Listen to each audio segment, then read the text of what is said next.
Hi friends, இன்றைக்கி knees கிச்சனில் நீங்கள் பார்க்க போகிற ரெசிபி சோயா சங்க்ஸ் ஃப்ரை, அதாவது மீல் மேக்கர் ஃப்ரை. இந்த மீல் மேக்கரில் நிறைய ப்ரோட்டீன் இருக்குது. ஸோ யாருக்கெல்லாம் ப்ரோட்டீன் நிறைய வேணுமோ அவங்களுக்கெல்லாம் இந்த ரெசிபி ரொம்ப யூஸ்ஃபுல்லாக இருக்கும். நம்மளோட வீடியோஸ் எல்லாமே பிகினர்ஸ்க்கான வீடியோஸ், அதனால் இந்த வீடியோலையும் பிகினர்ஸ்க்கான டிப்ஸு நிறைய இருக்க போகிறது. இப்போ வாங்க வீடியோவுக்கு போகலாம். இந்த வீடியோவில் நான் 1 கப்பு மீல் மேக்கர் எடுத்திருக்கேன். அதை வச்சு தான் மற்ற மெஷர்மெண்ட்ஸ்லாமும் சொல்லி கொடுத்துருக்கேன். உங்களுக்கு ஜாஸ்தி இல்லாட்டி கம்மியாக வேணும்னா அதுக்கேற்ற மாதிரி நீங்கள் மாற்றிக்கோங்க. மீல் மேக்கர் அப்படின்னு பார்த்தீங்கன்னா நிறைய சைஸஸில் கிடைக்கும். நான் இந்த வீடியோவில் பெரிய சைஸ் எடுத்திருக்கேன். பெரிய சைஸில் மீல் மேக்கர் ஃப்ரை பண்ணும்போது ரொம்ப டேஸ்டியாக இருக்கும். பட் உங்களுக்கு கிடைக்கல அப்படின்னாலும் பரவாயில்ல, நீங்கள் எந்த சைஸ் வேணாலும் யூஸ் பண்ணலாம். கணக்கு அப்படின்னு பார்த்தீங்கன்னா எந்த மீல் மேக்கர் எடுத்தாலும் 1 கப்பு மெஷர்மெண்ட் எடுத்துக்கணும். முதல்ல நம்ம இந்த மீல் மேக்கரை ஒரு வாட்டி பிளெயின் வாட்டரில் நல்லா வாஷ் பண்ணிடலாம். வாஷ் பண்ணதுக்கப்புறம் ஒரு பாத்திரத்தில் 4 கப்பு தண்ணி விட்டுக்கலாம். அதாவது 1 கப்பு மீல் மேக்கருக்கு 4 கப்பு தண்ணி விட்டுக்கலாம். தண்ணி நல்லா தளத்தலான்னு கொதிக்கட்டும். இந்த மீல் மேக்கர் பார்த்திங்கன்னா குக் பண்ணும்போது ஒரு மாதிரி ஸ்மெல் வரும். அந்த ஸ்மெல் எல்லாருக்கும் பிடிக்காது. ஸோ ஸ்மெல் பிடிக்காதவங்க இந்த ஸ்டேஜில் 1 டேபிள் ஸ்பூன் பால் விட்டுக்கோங்க. பால் விடும்போது அந்த ஸ்மெல் தெரியவே தெரியாது. பால் சேர்த்ததுக்கப்புறம் மறுபடியும் தளத்தலான்னு கொதிக்கட்டும். கொதிச்சதுக்கப்புறம் நம்ம வாஷ் பண்ணி வச்ச மீல் மேக்கரை இதில் ஆட் பண்ணிடலாம். ஆட் பண்ணிட்டு ஒரே 1 நிமிஷம் இதில் கொதிக்க விடலாம்.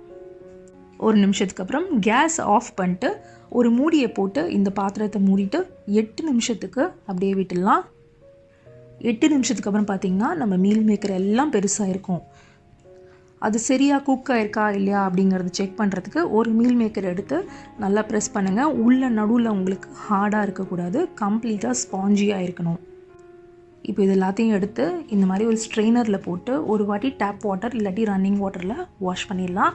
ஏன்னா கொஞ்சம் ஸ்மெல் இருக்க தான் செய்யும். ஸோ அந்த ஸ்மெல்லாம் போகிறதுக்காக தான் இந்த ஸ்டெப்பு. இப்போ பார்த்தீங்கன்னா மீல் மேக்கரில் இருக்கிற தண்ணி எல்லாத்தையும் கம்ப்ளீட்டாக எடுத்துடணும். தண்ணி நீங்கள் எடுக்கலை அப்படின்னா நம்ம குக் பண்ணும்போது அதில் இருக்கிற தண்ணியெல்லாம் வெளில வர ஆரம்பிக்கும். அப்புறம் நம்மளால் ட்ரை கறி பண்ணவே முடியாது. இந்த தண்ணியை நம்ம கையில் புழிஞ்சு தான் எடுக்கணும். இப்போ பார்த்தீங்கன்னா மீல் மேக்கர் நல்லா சூடாக இருக்கும். அதனால் நம்ம ஒரு 8லேருந்து 10 நிமிஷத்துக்கு அப்படியே ஆற விட்டுடலாம்.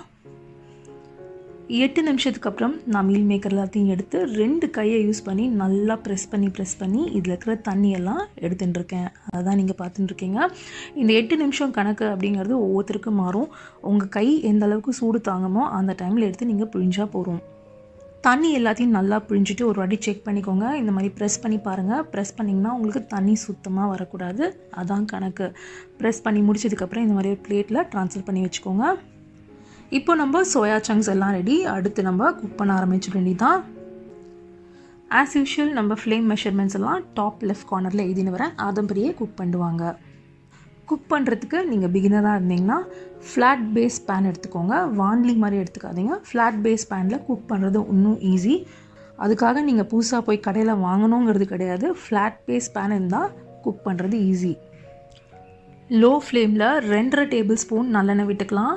நல்லெண்ணெய் தான் இந்த டிஷ்க்கு ரொம்ப நல்லாயிருக்கும். எண்ணெய் நல்லா சூடானதுக்கப்புறம் அதில் 1/2 டீஸ்பூன் சோம்பு சேர்த்துக்கலாம். சோம்பு நல்லா பொரிஞ்சதுக்கப்புறம் இதில் 7 பூண்டு பல்ல இந்த மாதிரி நல்லா நசுக்கி சேர்த்துக்கலாம். இதை நம்ம ஒரு 2 நிமிஷம் வறுத்துக்கலாம். இந்த பூண்டு சோம்பு இது 2தோட ஃப்ளேவரும் ஆயிலில் நல்லா போய் இறங்கணும். இதுக்கு மேலே நம்ம 2 சிகப்பு மிளகாவை இந்த மாதிரி பிச்சு போட்டுக்கலாம். இதை நம்ம 1 நிமிஷத்துக்கு வறுத்துக்கலாம். அதுக்கப்புறம் கொஞ்சம் கருவேப்பிலையை இந்த மாதிரி கிழிச்சு போட்டுக்கலாம்.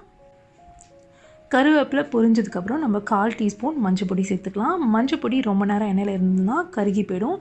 அதனால் மஞ்சள் பொடியை போட்டதுக்கப்புறம் நல்லா இந்த மாதிரி மிக்ஸ் பண்ணிட்டு உடனேவே 1/2 கப்பு பொடிசாக நறுக்கின வெங்காயத்தை சேர்த்துடலாம்.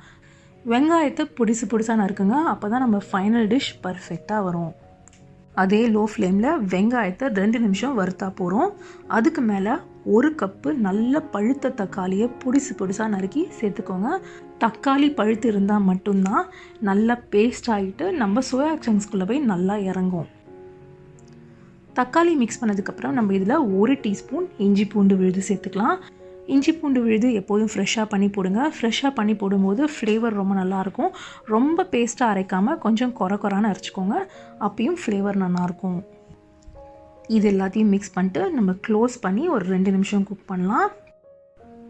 2 நிமிஷத்துக்கு அப்புறம் பார்த்திங்கன்னா தண்ணி கொஞ்சம் சேர்ந்துருக்கும். இப்போது இதுக்கு மேலே நான் 1.5 டீஸ்பூன் மிளகாய்த்தூள், 3 டீஸ்பூன் கொத்தமல்லி தூள் சேர்த்துக்கிறேன். இந்த மெஷர்மெண்ட்ஸ் வந்து எங்கள் வீட்டு காரத்துக்கு ஏற்ற மாதிரி சேர்த்துக்கிறேன். உங்களுக்கு வேணுன்னா எல்லாத்தையும் இன்க்ரீஸ் பண்ணிக்கோங்க. ஆனால் இன்க்ரீஸ் பண்ணும்போது நான் சொல்கிற இதே ப்ரப்போர்ஷனில் இன்க்ரீஸ் பண்ணிக்கோங்க. அதாவது 1 டீஸ்பூன் மிளகாத்தூளுக்கு 2 டீஸ்பூன் கொத்தமல்லி தூள், இதான் கணக்கு. இதுக்கு மேலே நான் 1.25 டீஸ்பூன் உப்பு சேர்க்குறேன். உப்பு உங்கள் தேவைக்கு ஏற்ற மாதிரி அட்ஜஸ்ட் பண்ணிக்கோங்க.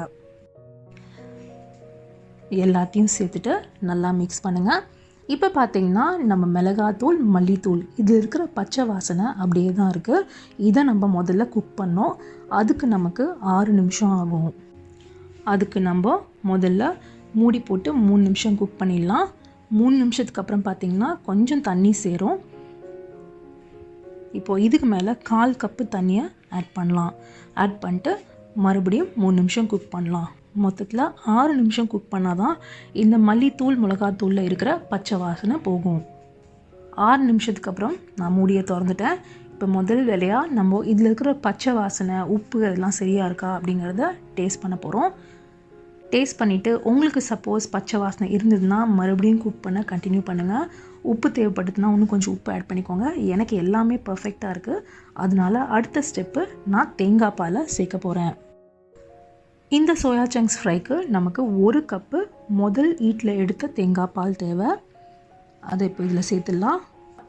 இதை நல்லா மிக்ஸ் பண்ணிவிட்டு நம்ம கொதிக்க விட வேண்டியதான். இனிமேல் பேனை நீங்கள் க்ளோஸ் பண்ணக்கூடாது. இதை நம்ம ஒரு நல்ல திக் பேஸ்ட்டாக குக் பண்ணோம். அதுக்கு வந்து 12 நிமிஷம் ஆகும்.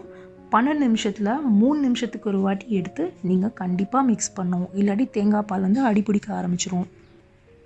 நடுவில் ஒரு 6 நிமிஷத்துக்கு அப்புறம் எடுத்து கொஞ்சம் டேஸ்ட் பண்ணி பாருங்கள். உங்களுக்கு உப்பு தேவைப்பட்டதுன்னா இந்த ஸ்டேஜில் மறுபடியும் நீங்கள் ஆட் பண்ணிக்கலாம். இப்போ ஒரு பிகினர்ஸ்க்கான டிப்பு சொல்கிறேன். இந்த மாதிரி தேங்காய் பால் குக் பண்ணும்போது நமக்கு கார்னர்ஸில் நல்லா அடி பிடிக்க ஆரம்பிக்கும். அதுக்கு நீங்கள் 3 நிமிஷத்துக்கு வாட்டி மிக்ஸ் பண்ண சொன்னேன் இல்லையா, மிக்ஸ் பண்ணும்போது கார்னர்ஸில் இருக்கிறதையும் சேர்த்து நடுவுக்கு கொண்டு வர ஆரம்பிச்சிடுங்க. இந்த மாதிரி குமிச்சு சென்டருக்கு கொண்டு வந்தீங்கன்னா உங்களுக்கு பாத்திரம் தேய்க்கிற வேலை கொஞ்சம் கம்மியாக இருக்கும். அது மட்டும் இல்லை, இந்த டிஷ் அடி பிடிச்சதுன்னா டேஸ்ட்டும் சுமாராக தான் இருக்கும். ஸோ அடி பிடிக்காமல் இருக்கிறதுக்கு நான் சொல்கிற ஃப்ளேம் மெஷர்மெண்ட்ஸ் அண்ட் நான் சொல்கிற இந்த டிப்பை ஃபாலோ பண்ணிங்கன்னா உங்களுக்கு இந்த ரெசிபி பர்ஃபெக்டாக வரும். இப்போ நான் சொன்ன 12 நிமிஷத்தில் 8வது நிமிஷம் பார்த்திங்கன்னா கொஞ்சம் கொஞ்சமாக எண்ணெய் வந்து வெளில வர ஆரம்பிக்கும். இந்த ஸ்டேஜில் நீங்கள் உங்கள் ஃப்ளேமை லோ மீடியம்லேருந்து லோக்கு கண்டிப்பாக மாற்றி தான் ஆகணும். உங்கள் ஃப்ளேம் ஹையாக இருந்தால் கண்டிப்பாக தேங்காய் பால் வந்து கருக ஆரம்பிச்சிடும், டேஸ்ட் ஒரு மாதிரி ஆகிடும்.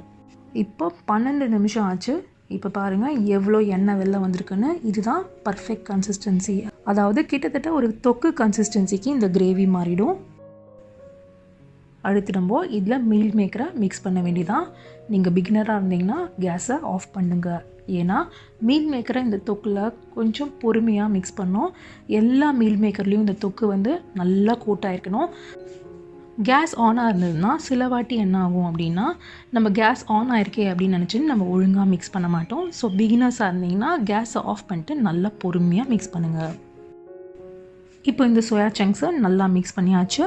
மிக்ஸ் பண்ணிவிட்டு பேனில் இந்த மாதிரி ஸ்ப்ரெட் பண்ணி விட்டுற போகிறேன். இதுக்காக தான் நான் முதல்ல ஃப்ளாட் பேஸ் பேன் எடுத்துக்கோங்க அப்படிங்கிறது சொன்னேன். ஃப்ளாட் பேஸ் பேனில் நமக்கு இந்த மாதிரி ஸ்ப்ரெட் பண்ணுறது ரொம்ப ஈஸி.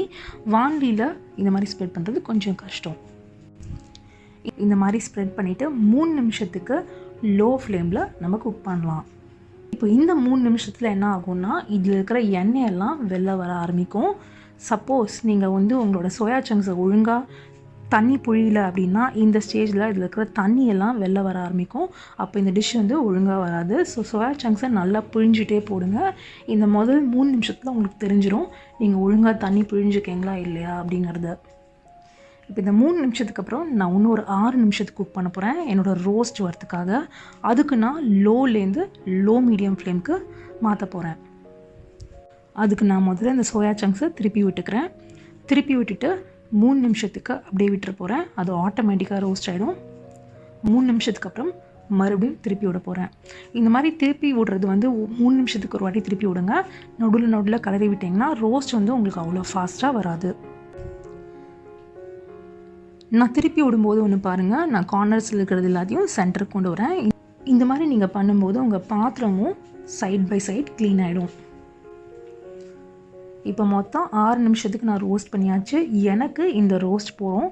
உங்களுக்கு இன்னும் கொஞ்சம் ரோஸ்ட் வேணும்னா இப்போ இன்னும் கொஞ்சம் ஆயில் ஆட் பண்ணிக்கோங்க. இன்னும் கொஞ்சம் எக்ஸ்ட்ரா டைம் ரோஸ்ட் பண்ணுங்கள். இதுக்கப்புறம் உங்களோட டேஸ்ட்டுக்கு ஏற்ற மாதிரி முன்ன பின்ன நீங்கள் ரோஸ்ட் பண்ணிக்கலாம். இப்போ கடைசி ஸ்டெப் வந்து ஆப்ஷனல் ஸ்டெப்பு. இதில் நான் வந்து 3/4 டீஸ்பூன் மிளகுத்தூள் சேர்த்துக்கிறேன். அதுக்கான ரீசன் நம்ம தேங்காய் பால் கொஞ்சம் ஸ்வீட்டாக இருக்கும். அந்த ஸ்வீட்டை பேலன்ஸ் பண்ணுறதுக்கு நம்ம மிளகுத்தூள் சேர்த்துக்கலாம். இந்த மிளகுத்தூள் மேலே ஒரு 1/2 டீஸ்பூன் நெய் சேர்த்துக்கலாம். சேர்த்துட்டு இது எல்லாத்தையும் நல்லா ஒரு வாட்டி மிக்ஸ் பண்ணிட்டு ஒரே ஒரு நிமிஷம் இந்த பேனில் வச்சு குக் பண்ணலாம். அதுக்கப்புறம் கேஸ் ஆஃப் பண்ணிட்டு இதில் கொஞ்சம் கொத்தமல்லியை தூவிடலாம். தூவிட்டு நீங்கள் இதை கண்டிப்பாக வேறு ஒரு பவுலுக்கு இம்மீடியட்டாக ட்ரான்ஸ்ஃபர் பண்ணி தான் ஆகணும். ஏன்னா பேன் பார்த்திங்கன்னா நல்லா சூடாக இருக்குது. இது வந்து நம்ம ட்ரை கறி பண்ணுறோம். சூடான பேனில் இந்த மாதிரி ட்ரையாக பண்ணுற டிஷ்ஷஸ் விட்டோம்னா அந்த டிஷ் வந்து கருக ஆரம்பிச்சிடும். அதனால் கண்டிப்பாக வேறு ஒரு பாத்திரத்துக்கு ட்ரான்ஸ்ஃபர் பண்ணுங்க. அவ்வளோதான், நம்மளோட மீல் மேக்கர் ஃப்ரை, அதாவது சோயா சங்க்ஸ் ஃப்ரை ரெடி. செஞ்சு பார்த்துட்டு கமெண்ட் செக்ஷனில் சொல்லுங்கள். உங்களை சீக்கிரம் இன்னொரு வீடியோவில் சந்திக்கிறேன். See you soon.